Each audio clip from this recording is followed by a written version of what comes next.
She was 8 months pregnant when her husband looked her in the eyes and said, "You don't look like the wife of someone in my position."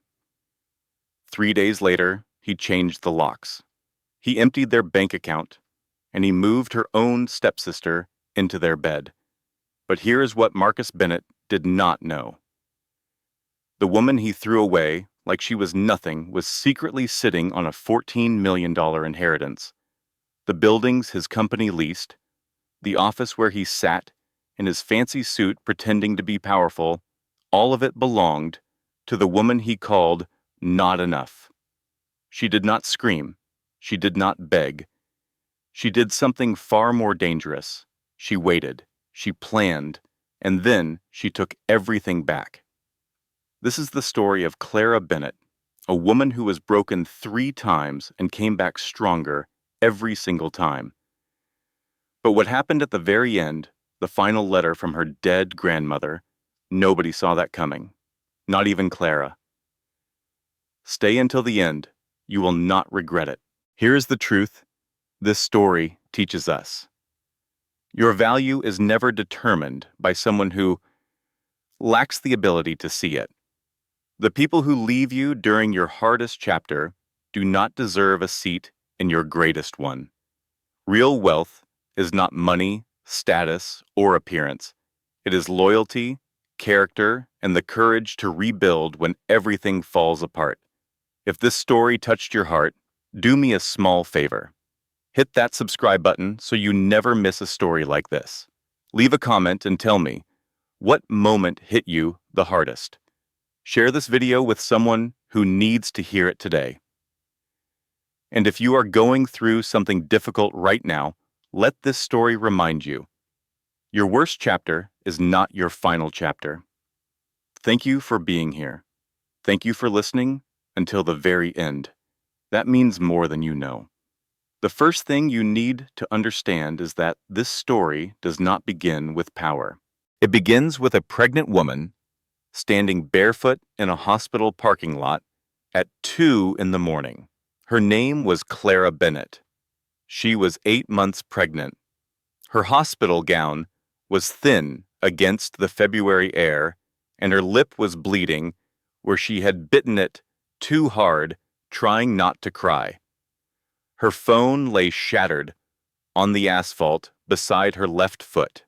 She had dropped it when her hands started shaking. She was using a stranger's phone now, a night shift nurse who had seen her wandering the hallway and asked if she was okay. Clara was not okay. She had not been okay for a long time, but tonight was the first time she admitted it out loud. Her voice trembled as she spoke into the phone. He changed the locks. He emptied the account. And my own sister is sleeping in my bed. I am 8 months pregnant, standing in a parking lot, and I have nowhere to go. She paused. Her breath came out in a thin, white cloud. But what my husband does not know is that everything he thinks he owns actually belongs to me. What you are about to hear is a story about a woman who was broken 3 times, and each time she came back stronger, but not before losing almost everything. This is a story about betrayal, greed, a billionaire who abandoned his pregnant wife for her own stepsister, and the moment he realized the woman he threw away was worth more than everything he chased. Let us go back to the beginning. 7 years before that parking lot, Clara Dawson met Marcus Bennett at a grocery store in Austin, Texas. She was 25 years old, a culinary student working night shifts at a diner to pay tuition. He was 28, an entry-level contractor at a small construction firm buying the cheapest pasta on the shelf because payday was still 3 days away. She noticed him first, not because he was handsome, though he was. She noticed him because he was counting coins in the checkout line, and the woman behind him was sighing loudly. And Marcus did not flinch. He just kept counting. Calm, steady, unbothered by judgment. Clara stepped forward and paid the difference. It was $3 $3.47. He looked at her, startled. "You did not have to do that," she smiled. "I know. But you looked like you were having a long week." He laughed. "It has been a long year." They talked in the parking lot for 40 minutes. He told her about growing up poor in rural Georgia, about his mother who cleaned houses until her knees gave out, about his dream of building something real in the construction industry. She told him about her grandmother, who raised her after her mother died, about learning to bake bread at 6 years old, about the small bakery she wanted to open someday. By the end of that conversation, something had clicked. Not fireworks. Something quieter. Recognition. Two people who understood struggle and chose to keep moving anyway. They married 2 years later in a small ceremony at the county courthouse. Clara wore a white sundress she found at a thrift store. Marcus wore his only suit. Denise, Clara's best friend from college, served as maid of honor and unofficial photographer using her phone. The first years were lean. Their apartment was small. The air conditioning broke every summer. They argued about money the way every young couple does when there is not enough of it. But Clara never complained about the struggle itself. She complained when Marcus left wet towels on the bed. She complained when he forgot to buy milk. She never once complained about being poor. She opened her bakery 3 years into the marriage. Clara's sweet spot, a tiny rented kitchen space in East Austin, where she baked pastries, cakes, and her grandmother's famous pecan pie. The business grew slowly but steadily. Local restaurants began ordering from her. A food blogger featured her cinnamon rolls and called them life-changing. Revenue was modest, but it was hers. Marcus, meanwhile, was climbing. He moved from contractor to site manager to project lead. His work ethic was undeniable. He understood construction timelines better than men with twice his experience. When Pinnacle Construction, one of the largest real estate development firms in Texas, offered him a position as senior project manager, Clara celebrated by baking him a 3-layer chocolate cake with the words, "My husband the big shot," written in frosting. He laughed so hard he nearly knocked the cake off the table. That was the Marcus she married, the one who laughed, the one who counted coins without shame, the one who looked at her like she was the best thing that ever happened to him. But success changes people, not all at once, slowly. Like water wearing down stone. You do not notice until the shape is different, and you cannot remember what it looked like before. Within 18 months at Pinnacle, Marcus was promoted to Vice President of Development. His salary tripled. They moved from their small apartment to a proper house in a good neighborhood.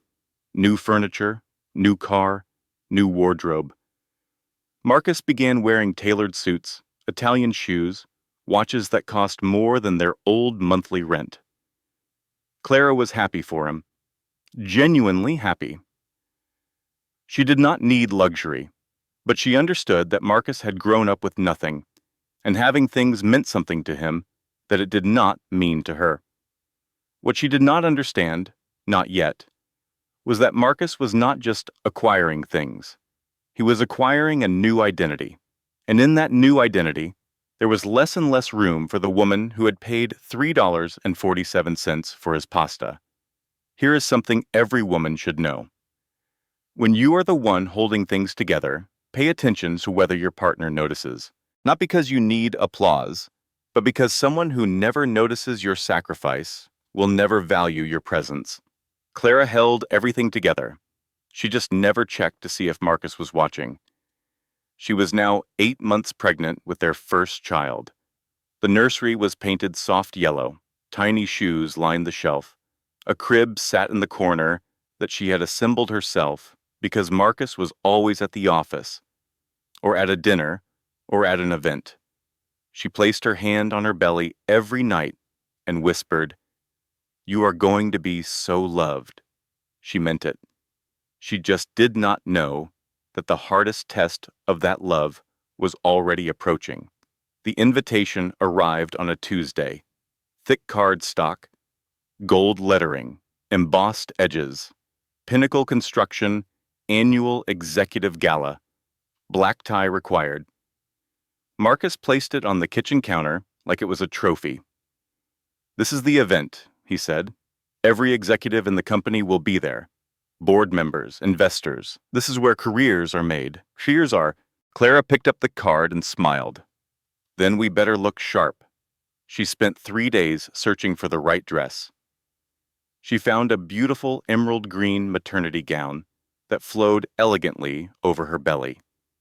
It was not designer.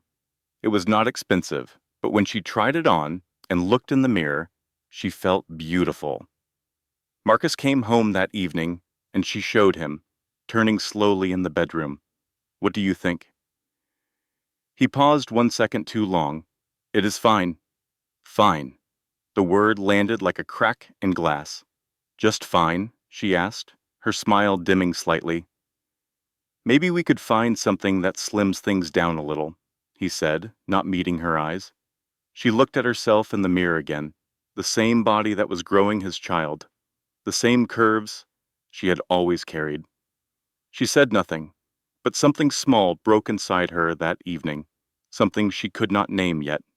The gala was held at the Four Seasons. Crystal chandeliers hung from vaulted ceilings. A string quartet played softly near the entrance. Luxury vehicles lined the circular driveway. Valets moved between cars like choreographed dancers. Clara stepped out of their car carefully, adjusting her clutch. The emerald gown caught the light beautifully. She looked radiant. But Marcus walked slightly ahead of her, not beside her. Inside rose some. The room glittered with polished people. Executive wives in fitted designer dresses moved through the crowd like they belonged on magazine covers. Slim silhouettes, manicured hands, controlled laughter, everything curated, everything performed. Marcus introduced Clara to colleagues. "This is my wife." They smiled politely. One woman's eyes flicked briefly over Clara's body before returning to her champagne glass. It might have meant nothing, but Clara noticed, and Marcus noticed that she noticed. During a quiet moment, Clara excused herself to use the restroom. She was walking down the corridor when she heard voices from around the corner. Two women, executive wives, speaking in that particular tone that sounds casual but cuts deliberately. The first woman said, "That is Marcus Bennett's wife, the one who just got promoted." The second woman replied, "Apparently. She is, how do I put this, a lot." The first woman laughed softly. "Well, she certainly is not missing any meals." Clara froze, her hand pressed flat against the wall. She stood there for 10 seconds, 15, 20. Then she straightened her spine, walked past them without a word, returned to the table, and sat down. She did not eat for the rest of the evening. She did not laugh. She responded to questions politely but briefly. Marcus glanced at her several times with an expression she had never seen before. Not concern, evaluation. If you have ever stood in a room full of people and felt completely invisible and completely exposed at the same time, that is not your body failing you. That is the environment telling you it was not built for real women. A room that makes you shrink is not a room worth entering. The drive home was silent until the highway. Marcus spoke first. "Clara, I need you to understand something. The way you present yourself reflects on me now. People at my level, their wives look a certain way." Clara stared at the road ahead. "And what way is that? Put together. Polished. You know what I mean?" Her voice was barely a whisper. "You mean thin." He did not deny it. She turned toward the window and placed her hand on her belly, where their baby kicked softly, oblivious to the fracture forming between its parents. She said one sentence, "I am growing your child inside my body." He said nothing, and his silence said everything. Janine Holloway arrived in their lives the way poison enters a body, slowly, pleasantly, and by the time you feel it, the damage is already done. She was Clara's stepsister, not by blood, but by marriage. Clara's father had remarried when Clara was 12, and Janine's mother brought her into the family like a package deal. They were never close. Janine was 4 years younger, always watching, always comparing, always keeping score in a game Clara did not know they were playing. Growing up, Clara's grandmother had been the family's quiet pillar of strength. She owned property, not flashy wealth, but real, solid brick-and-mortar assets accumulated over 40 years of discipline. When she died, she left everything to Clara, not to Clara's father, not to Clara's stepmother, and certainly not to Janine. This created a wound that Janine never let heal. Her mother had contested the will and lost. The resentment calcified into something sharp and patient, something Janine carried into adulthood like a weapon she was waiting to use. But Clara did not know any of this. She only knew that Janine was her stepsister, that they exchanged birthday texts and saw each other at holidays, and that Janine had become an Instagram influencer with 200,000 followers and almost no real income. The family dinner happened on a Saturday evening. Clara cooked. She always cooked when family visited, because food was her language of love. Roasted chicken, garlic mashed potatoes, her grandmother's cornbread. Janine arrived in a white jumpsuit that fit like it was painted on. Her hair was styled. Her makeup was flawless. She carried a bottle of wine that cost more than she could afford and presented it like a gift from royalty. Marcus opened the door, and Janine smiled at him with the kind of warmth that has nothing to do with family. "Marcus Bennett, look at you. I have been hearing about your promotion. Big man now," he chuckled. "Just working hard." She looked him up and down. It shows. Denise was also there that evening. Clara's best friend since college, a loud, brilliant, fiercely loyal divorce attorney who had a gift for reading people the way most people read menus.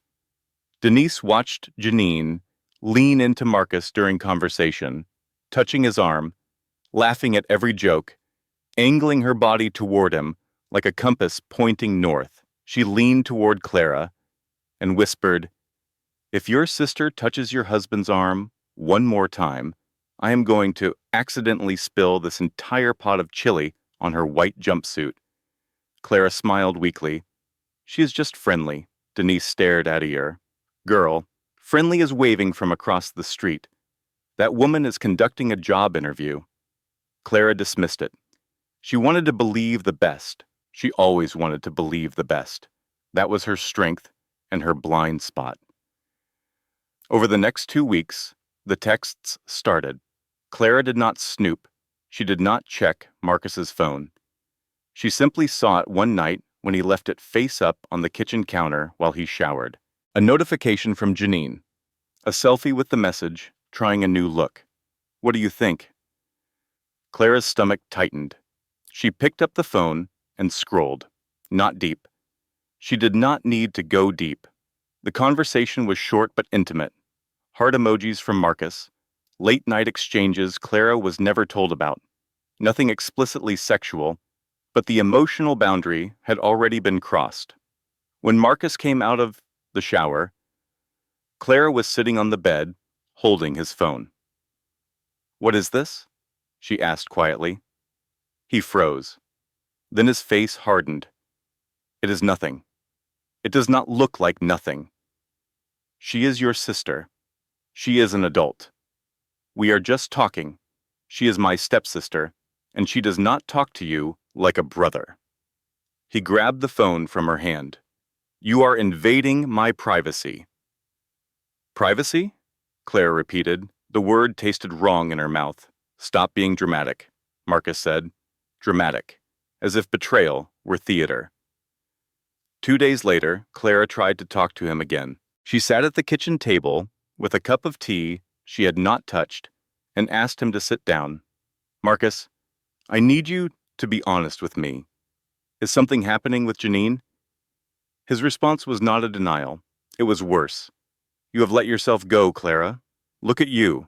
Look at Janine. Can you honestly say you are the same woman I married? The sentence landed like a physical blow. Clara placed both hands on her belly. I am better. I am carrying your child. That is not what I am talking about, and you know it. She stared at him, searching for the man she married, the one who counted coins without shame, the one who looked at her like she was enough. That man was gone. In his place sat someone she did not recognize. The first peak of despair arrived not as a single blow, but as 3 strikes in rapid succession. Strike 1. Marcus announced he wanted a separation. Not after the baby was born, not after they tried counseling. Now, while she was 8 months pregnant. Strike 2. Clara discovered that Janine had been staying at a hotel downtown, a hotel Marcus had been paying for with their joint account. This was not spontaneous. This had been planned for weeks. Strike 3. A courier arrived with legal documents, separation paperwork, drafted by Marcus's attorney, filed the previous week. He had been preparing to leave her while she was painting the nursery yellow and folding tiny onesies. Clara sat alone in the nursery that evening, the room she had decorated by hand. The crib she had assembled alone because Marcus was always too busy, the tiny shoes on the shelf, the soft blanket her grandmother had quilted years ago. She held the separation papers in her hands and read them twice. Then she folded them neatly, placed them on the changing table, and cried. Not softly, not delicately. Deep, body-shaking sobs that echoed through the empty house. If you are ever served papers while pregnant, do not sign anything immediately. Do not leave your home voluntarily. Call an attorney before you call your mother. Your emotions are valid, but your legal rights need protection first. Clara did not know that yet, but she would learn. She would learn everything the hard way, and she would learn it fast. The contractions started at 3 in the morning on a Wednesday, 4 weeks early. Clara woke to a tightening across her abdomen that stole her breath. She reached for Marcus instinctively, but his side of the bed was cold. He had not come home that night. She already knew where he was. She called him. Voicemail. She called again. Voicemail. She sent a text. Marcus, I am in labor. Please come. No response. She drove herself to St. David's Medical Center. The February air was sharp through the car window she kept cracked open because the pain made her nauseous. Every red light felt like an eternity. She gripped the steering wheel with one hand and held her belly with the other, whispering to the baby, "We are going to be okay. Just hold on for Mama." At the hospital, the admitting nurse took one look at her face and brought a wheelchair immediately. Is anyone with you? Clara shook her head. Dr. Simmons arrived within the hour. He was calm, thorough, and precise, the kind of doctor who made you feel safe simply by being in the room. He examined Clara and spoke directly. You are dilated to 6 centimeters. The baby's heart rate is slightly elevated, likely stress-related. We are going to monitor closely, but I want you to know that early deliveries at 36 weeks generally have excellent outcomes. You are going to meet your daughter today. Daughter. Claire had wanted to keep the gender a surprise, but in that moment, the word felt like a gift. Denise arrived 19 minutes later, still in pajama pants, hair wrapped in a silk scarf, carrying a bag she had clearly thrown together in darkness. Where is your husband? Denise demanded. Clara looked at her through the haze of pain. He is not coming. Denise's face went through several expressions in rapid succession, none of them appropriate for a hospital setting. Then she took Clara's hand. Then, I am here, and I am not leaving. The labor lasted 7 hours. There was a moment, around hour 5, when the baby's heart rate dropped. Monitors beeped urgently. Dr. Simmons moved quickly, adjusting Clara's position, calling instructions to nurses. Clara's eyes went wide with terror. Is she okay? Is my baby okay? Dr. Simmons looked at her steadily. Your baby is strong, just like her mother. We are adjusting, and everything is stabilizing. He was right. The heart rate recovered. And at 11:42 in the morning, Grace Bennett entered the world screaming, which Denise later said was appropriate because she had a lot to be angry about already. Clara held her daughter against her chest and felt the entire world narrow to a single point. This tiny face, these tiny fingers wrapped around her thumb. Nothing else existed. Not Marcus, not Janine, not the separation papers sitting on the nursery changing table. Just Grace. She whispered, I am going to protect you, no matter what.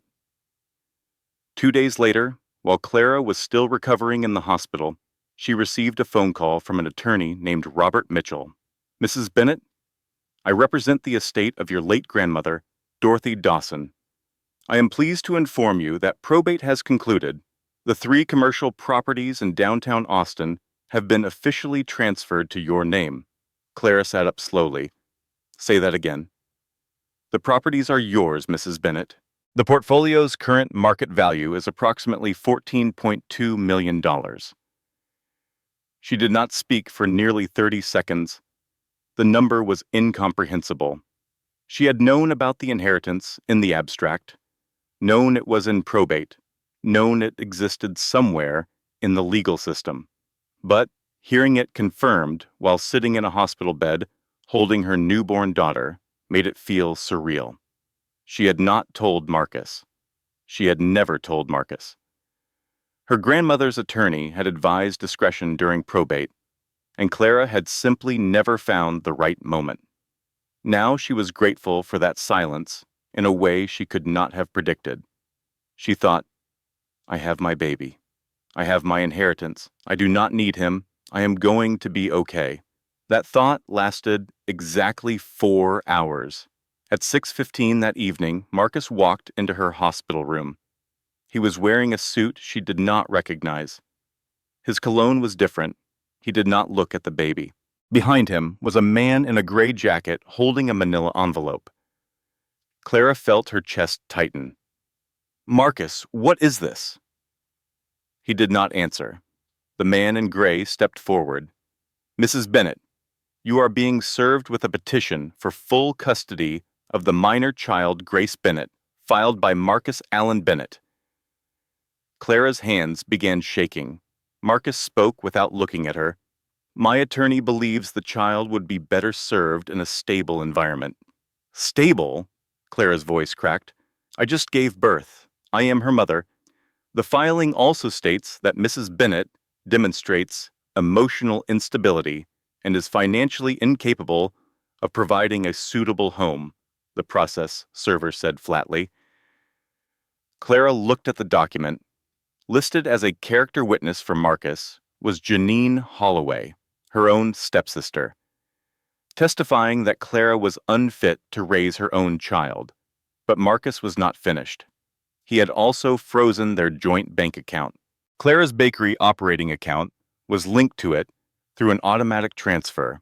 Every penny she had earned, every dollar set aside for her employees' salaries, every payment scheduled for her kitchen rental, all of it was locked.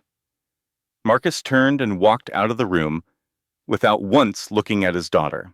Clara sat motionless. The baby slept against her chest, unaware. Then something inside Clara cracked. Not broke, cracked, like a foundation, shifting before the earthquake hits. At 2 in the morning, she stood in the hospital parking lot, barefoot, hospital gown, bleeding lip, shattered phone.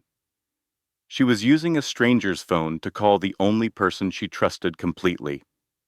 Denise pulled up 11 minutes later. She got out of the car, walked to Clara, and gently took the baby. Get in the car. Do not say a word. I am your attorney now, and everything that man just did is going to cost him more than he can imagine. The next 72 hours destroyed what little remained of Clara's old life with surgical precision. Catastrophe 1 arrived the following morning. Clara drove to her house, the house she had decorated, the house where the nursery waited, with its yellow walls and tiny shoes on the shelf. She stood at the front door with Grace in her arms and turned the key. It did not work. She tried again, nothing. Then she looked through the front window and saw her, Janine, sitting on Clara's couch, wearing Clara's bathrobe, holding a glass of wine in the living room Clara had furnished piece by piece over 3 years. Clara knocked. Marcus opened the door. He stood in the doorway like a wall. "My attorney advised me to secure the property. This is my home," Clara said. "It is in my name," Marcus replied. He closed the door. Clara stood on the porch holding her 5-day-old daughter, staring at the closed door of her own house. She did not scream. She did not pound on the door. She memorized the moment, every detail. The grain of the wood, the sound of the lock clicking, the shape of Janine's silhouette through the curtain. She would need to remember all of it later. Catastrophe 2 came at noon. Her bakery landlord called.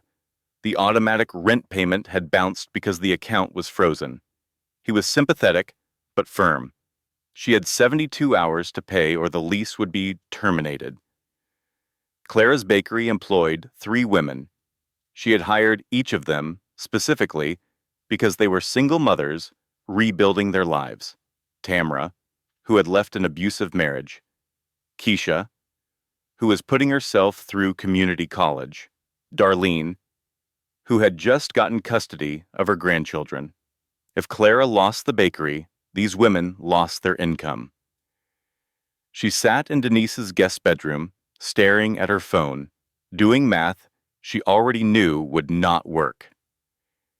The inheritance properties were real but not yet liquid.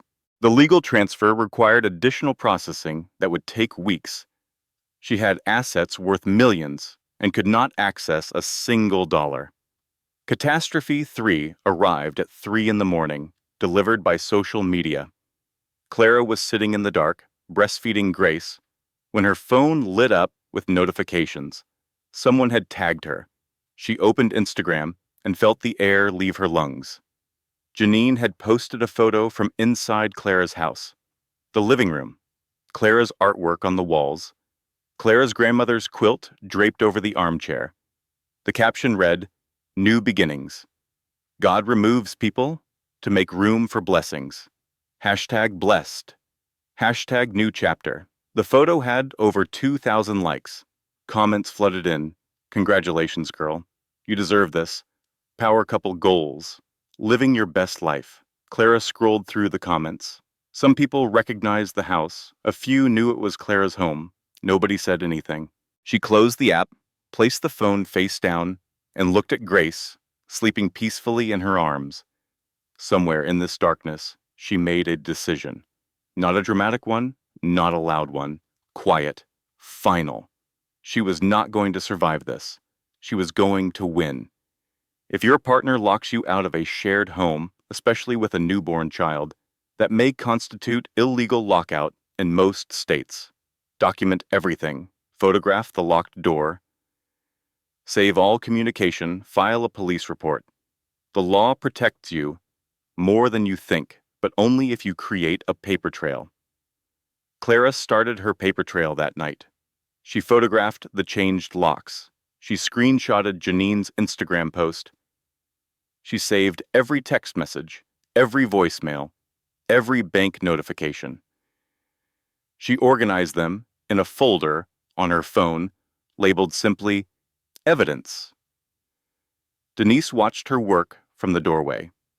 She did not interrupt. She just nodded slowly and said, "That is my girl." Denise filed 7 motions in 4 days. Emergency temporary custody.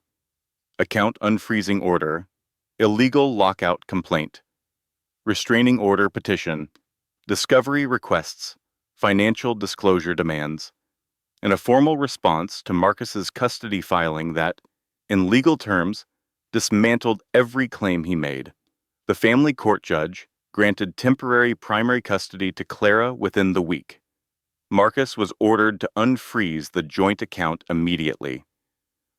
The lockout was deemed illegal, though Clara chose not to return to the house. She did not want to sleep where Janine had slept. Small victories. But Clara needed more than legal wins. She needed income. She needed a plan. She needed to turn her grandmother's properties into something real. That is how she met Judge Richard Kessler. Kessler was 62 years old, retired federal judge, widower. He had lost his wife, Margaret, to cancer 3 years earlier and had channeled his grief into private real estate investment. He was quiet, principled, and carried himself with the kind of authority that did not need volume. Their meeting was strictly business. Clara's probate attorney connected them because Kessler's investment firm was interested in leasing commercial space downtown, and Clara now owned 3 buildings that qualified. They met at a coffee shop. Clara arrived with Grace in a carrier and a folder of property documents.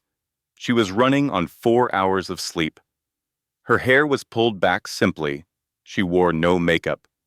She looked exactly like what she was, a new mother fighting for survival. Kessler stood when she arrived. He pulled out her chair. He waited for her to settle Grace before speaking.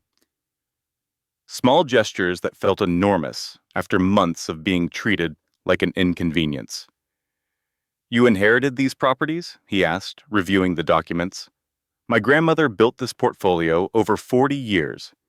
She started with a single duplex she bought with money from a cleaning business." Kessler paused and looked at her over his reading glasses.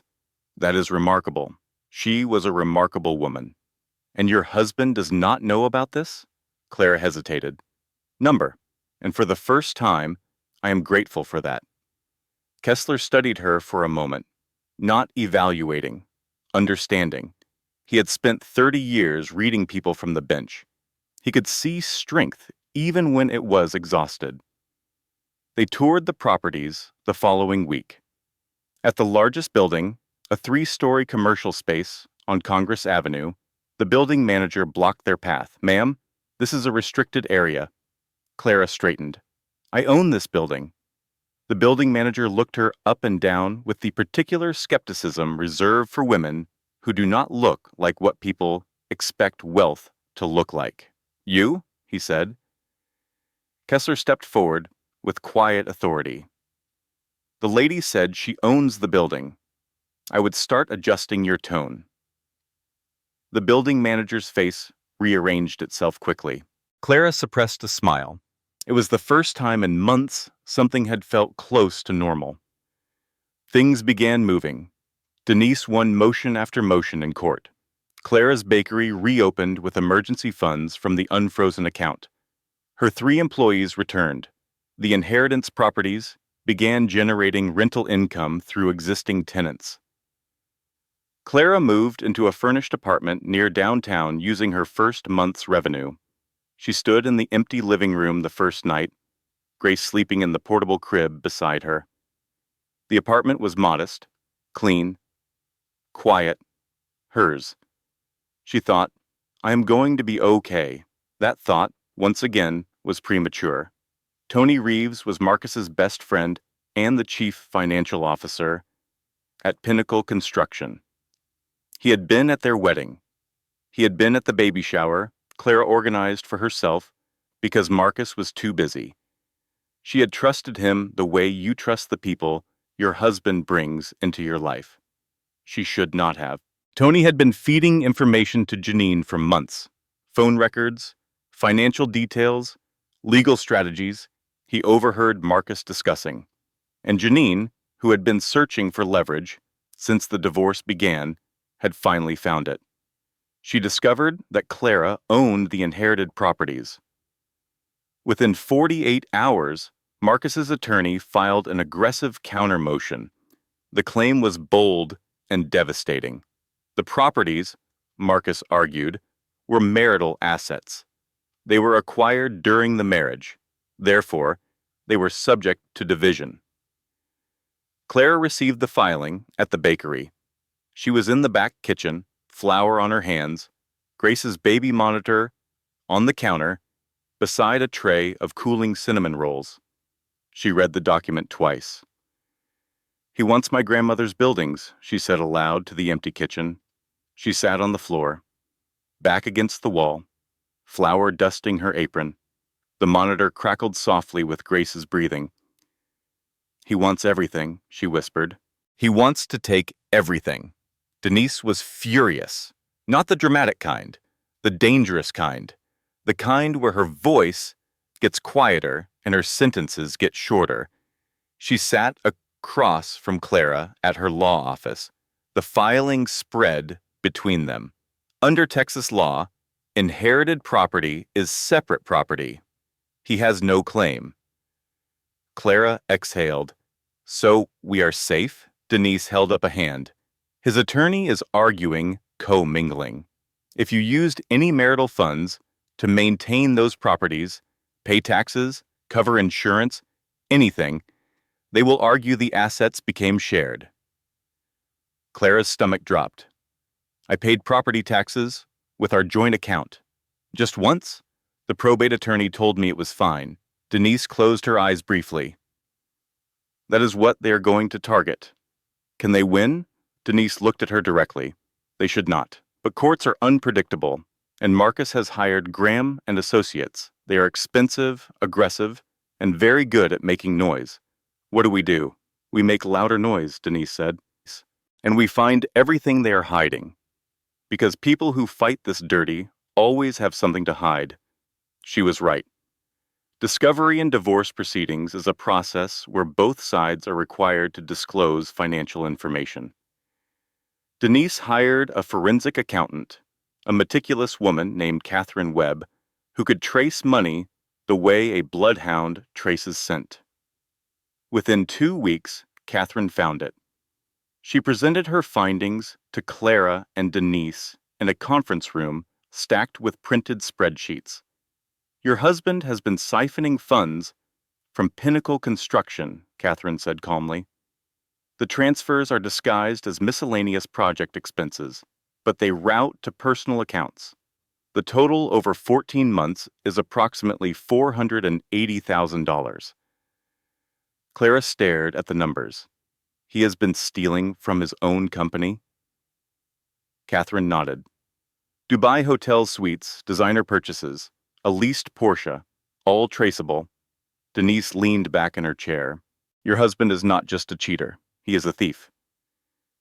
"Can we use this?" Clara asked. Denise smiled for the first time in weeks. "Honey, I am not just going to use it. I am going to frame it and hang it in the courtroom." But the revelations did not stop there. Denise subpoenaed phone records as part of the custody dispute. What she found changed everything. Janine's phone records showed internet searches dating back over a year before she reconnected with Marcus. Search terms included inherited property, Texas divorce law, marital asset commingling definition, how to claim spouse inherited property. She had researched Clara's inheritance before she ever flirted with Marcus, before the first text, before the first selfie, before the family dinner. The entire seduction had been calculated from the beginning. Clara sat in Denise's office, staring at the printed search history. "She did not steal my husband because she wanted him. She stole my husband because she wanted my grandmother's buildings." Denise shook her head slowly. "And that right there is what we call premeditated gold digging with a side of family betrayal." The third revelation came last and hit hardest. Tony Reeves, the informant, the man who fed Clara's private financial information to Janine, was not just a disloyal friend. Phone records and hotel receipts prove that Tony and Janine had been in a romantic relationship for over a year. Janine had been playing Marcus and Tony simultaneously. She used Marcus for the legal claim to Clara's properties. She used Tony for insider financial information. Neither man knew about the other. Clara looked at the evidence spread across the conference table. 3 layers of betrayal. Her husband, her stepsister, and her husband's best friend, all conspiring, each for their own reasons, to take what her grandmother spent 40 years building. She was quiet for a long time. Then she said, "When do we go to court?" Denise gathered the files. "Soon. And when we do, they will not know what hit them." But before the courtroom battle, life delivered one more crushing blow. Because hardship does not wait for a convenient time. It piles on. Grace was 4 months old when she developed a respiratory infection. It started as a cough on a Monday morning. By Wednesday evening, her breathing was labored and her tiny chest was retracting with each inhale. Clara rushed to the emergency room at 10:30 at night, alone. She carried Grace against her chest, wrapped in the softest blanket she owned, whispering, "Mama is here. Mama is right here." The ER was crowded. Fluorescent lights buzzed overhead. A television in the waiting area played a late-night talk show that nobody was watching. Clara held Grace tightly and waited. Dr. Simmons was not on duty, but the pediatric team was thorough. They admitted Grace immediately. Oxygen monitoring. IV fluids. The diagnosis was bronchiolitis, common in infants, treatable, but terrifying for a mother who had already lost so much. Clara sat beside the hospital crib all night. She held Grace's hand through the railing. She counted every breath. She prayed in a way she had not prayed since childhood, not formally, just raw, desperate whispers aimed at the ceiling. "Please, not her. Take anything else from me. Not her." At 7 the next morning, while Claire was still in the pediatric ward, running on no sleep and vending machine coffee, Marcus arrived. For one moment, Clara's heart lifted. He came to see his daughter. But Marcus was not there for Grace. He was there with a process server, in the pediatric ward, in front of nurses and other parents. He filed an amended custody motion arguing that Clara's unstable living situation, meaning the modest apartment she rented after he locked her out, constituted an unsafe environment for the child. He handed the papers to Clara while their infant daughter lay in a hospital crib connected to an oxygen monitor. A nurse nearby watched with visible disgust. She turned to a colleague and whispered something that Clara could not hear but understood. Marcus left without once looking at Grace. That same night, Clara received a call from her bakery's alarm company. The front window had been smashed. When she arrived the next morning, she found the damage. Glass everywhere, equipment overturned, and on the back wall, spray painted in red, 2 words, "Close-up shop." The security camera caught a figure in a dark hoodie, face obscured. Clara could not prove who did it, but she knew. 3 blows in 3 days, a sick baby, a custody attack at her daughter's hospital bed, a vandalized business. Clara sat in the hospital chapel at 4 in the morning. Grace was sleeping in the NICU, her tiny chest rising and falling steadily now. The chapel was empty. A single candle flickered near the front. Clara whispered to the silence, "Grandma, I do not know if I can do this. There will be a moment when everything hits at once. Your health, your child, your money, your safety. When that moment comes, do not make permanent decisions in temporary darkness. Call one person, just one, not to fix it, just to hear you. Survival is not about strength. It is about not being silent." Clara picked up her phone and called Denise. Denise answered on the second ring, voice thick with sleep. "Talk to me." "I think I am breaking," Clara said. "Good," Denise replied. "That means you are about to rebuild. And this time, we are building with steel." The hearing was scheduled for a Thursday morning in March. Travis County Family Court, Judge Patricia Harmon presiding. Clara arrived early. She wore a navy blue dress, simple, professional, chosen by Denise. Her hair was neat, her hands were steady. Grace was with Denise's mother, safe and healthy. her respiratory infection fully healed, Marcus arrived with his attorney from Graham and Associates, a tall man named David Sterling, who looked like he charged $500 an hour because he did. Marcus wore a tailored charcoal suit. He looked polished, confident, like a man who expected to win. Janine was not in the courtroom. She had been advised to stay away.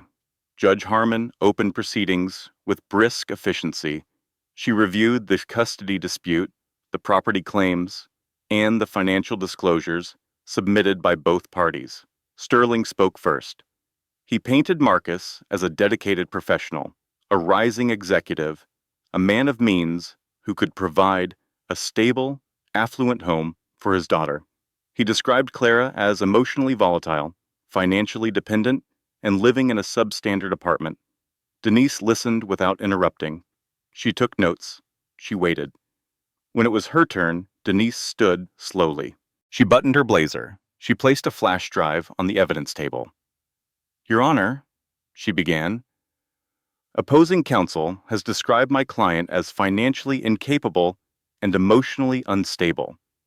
I would like to present what financial capability and emotional stability actually look like, starting with the petitioner himself." She projected the forensic accounting report, line by line, date by date, transfer by transfer. This is a record of unauthorized transfers from Pinnacle Construction's project accounts to Mr. Bennett's personal accounts. The total over 14 months is $480,000. The courtroom went quiet. Sterling objected. "Your Honor, this is irrelevant to custody proceedings." Judge Harmon raised an eyebrow. "Financial integrity is directly relevant to a parent's fitness assessment." Overruled. Continue? Denise continued. She showed the Dubai hotel charges, the Cartier bracelet purchased for Janine, the Porsche lease, all funded with embezzled corporate funds. "The only thing this man built during this marriage," Denise said, looking directly at Marcus, "was a fraud case." Marcus's face drained of color, but Denise was not finished. She presented Janine's phone records. The internet searches about inherited property and divorce law dated 14 months before she reconnected with Marcus. The timeline was damning. Janine had researched how to claim a spouse's inherited assets, then systematically seduced that spouse. Your Honor, this was not an affair. This was a premeditated financial scheme designed to defraud my client of her inherited estate. She then presented the Tony Reeves connection. Hotel receipts, text messages, the parallel relationship between Tony and Janine, proving that Janine had cultivated multiple sources of information and leverage simultaneously. Sterling tried to object again. Judge Harmon silenced him with a look. Finally, Denise addressed the property claim. Mr. Bennett's attorney argues that 3 properties inherited by my client from her grandmother are marital assets subject to division. These properties were held in a trust established 23 years ago and transferred to my client through probate. One single property tax payment was made from a joint account during the final months of the marriage, amounting to less than 0.03% of the property's total value. This does not constitute commingling under Texas Family Code, Section 3.002. She paused and looked at the judge. Furthermore, the petitioner's claim to these assets is undermined by his own financial conduct. He embezzled nearly $500,000 from his employer, funded an extramarital lifestyle, and filed fraudulent custody claims against a postpartum mother from a hospital pediatric ward.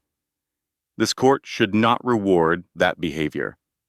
The courtroom was silent. Judge Harmon reviewed the evidence for several minutes. Then she spoke. The court finds the following.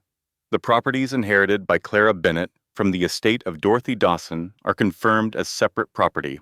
The respondent's claim of commingling is not supported by the evidence. Regarding custody, primary custody of the minor child Grace Bennett is awarded to Clara Bennett.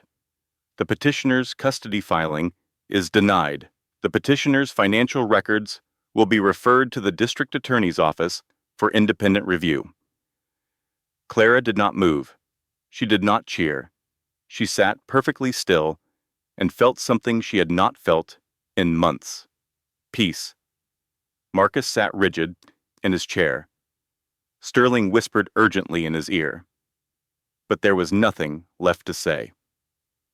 Denise placed her hand on Clara's back and leaned close. "We are done. You won." Clara looked at her. Her eyes were wet, but her voice was steady. Grace won. Justice arrived for Marcus and Janine, not with dramatic thunderbolts, but with the slow, precise machinery of consequence. Pinnacle Construction terminated Marcus within 72 hours of the court referral. His access badge was deactivated. His laptop was confiscated. Security escorted him from the building carrying a cardboard box of personal items, the same kind of box he had once watched other dismissed employees carry. Full circle. The district attorney's office opened an investigation. 3 months later, Marcus was charged with embezzlement and fraud. His attorney negotiated a plea deal. Marcus received 18 months in federal prison and was ordered to pay full restitution of $480,000. He entered prison on a Monday morning in June. The man who once demanded that his pregnant wife look thinner for corporate galas now wore an orange jumpsuit and slept on a metal bunk. Tony Reeves, facing his own legal exposure for his role in the financial information leak, turned on Janine to save himself.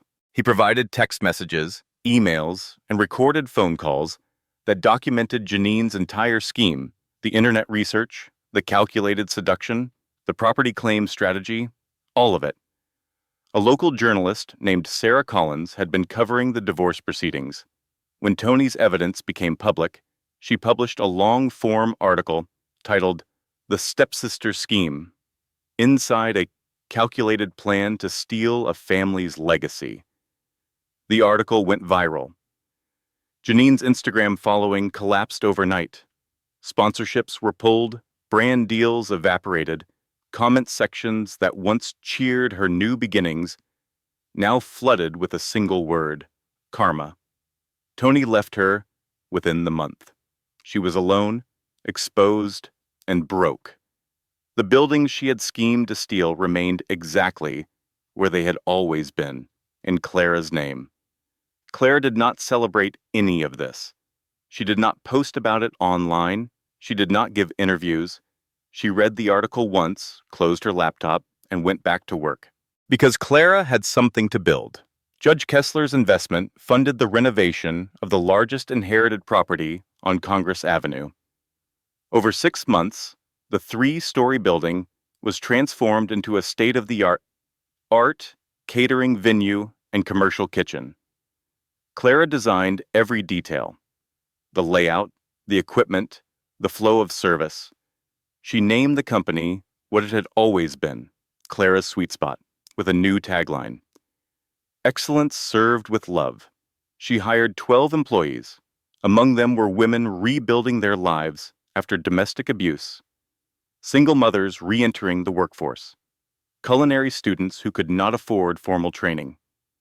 She paid above market wages. She offered flexible scheduling.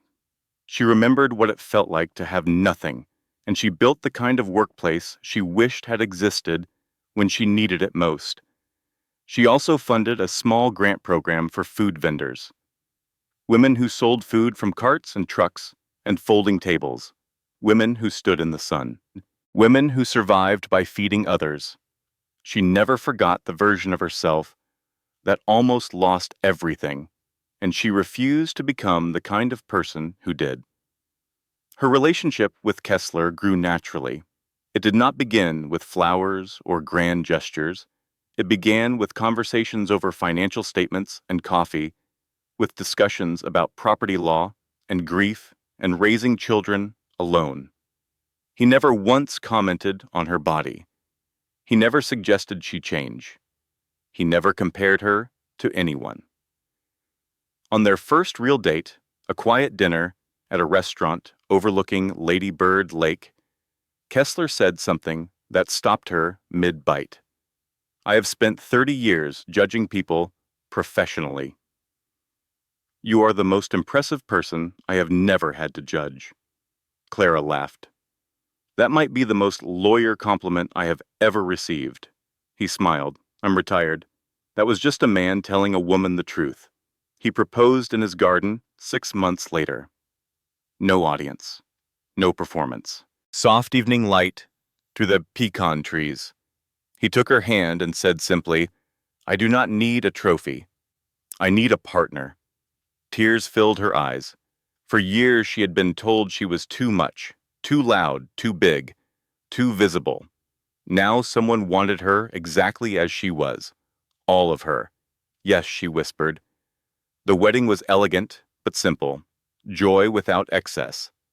Grace, now a toddler, in a white dress, threw flower petals, with the accuracy of someone who would one day have very strong opinions about everything. Denise served as maid of honor for the second time. She wore a red dress and told anyone who would listen, I have been this woman's best friend for 15 years, her attorney for 2, and her biggest fan for all of it. If anyone objects to this wedding, you will be hearing from my firm. Nobody objected.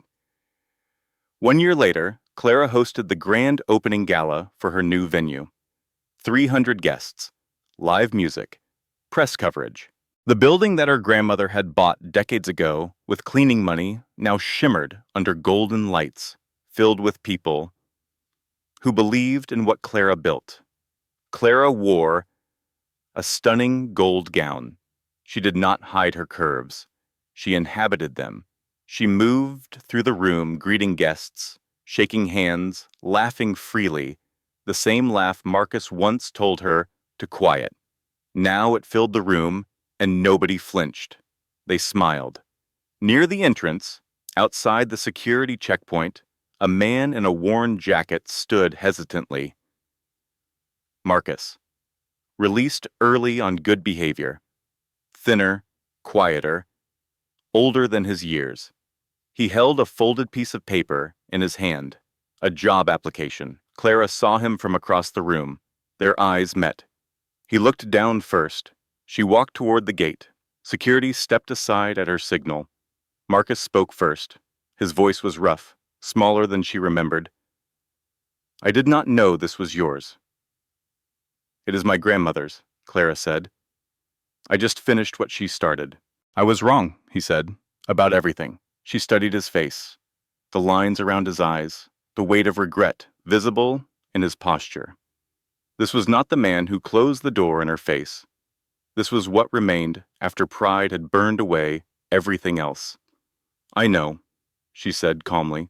I do not deserve forgiveness. No, you do not. But Grace deserves a father who is trying. Submit the application at the front desk. We hire based on character. You will need to build some. She turned and walked back inside.